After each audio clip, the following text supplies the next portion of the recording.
دوستو drama serial خمار میں آپ دیکھیں گے کہ حریم اپنے باپ سے کہے گی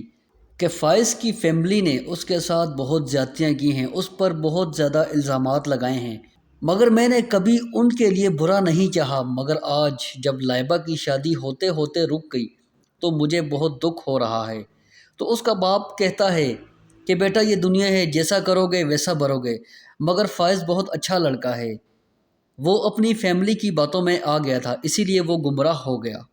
یہاں پر دوستو آپ دیکھیں گے دوسری طرف پولیس فائز کو جگہ جگہ تلاش کر رہی ہے اور فائز ان سے چھپتا پھر رہا ہے۔ اب فائز کے پاس کوئی بینک بیلنس نہیں رہا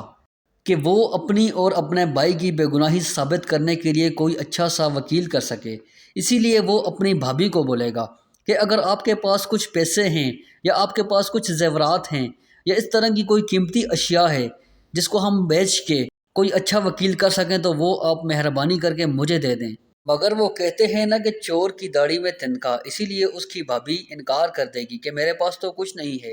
حالانکہ اس کے پاس زیورات وغیرہ پڑے ہوئے ہیں، مگر وہ فائز کو نہیں دے سکتی کیونکہ یہ وہ زیورات ہیں جس کا الزام حریم پر لگا کر اسے گھر سے نکالا گیا تھا۔ اب آہستہ آہستہ کر کے فائز کو بھی اپنی غلطیوں پر شرمندگی ہو رہی ہے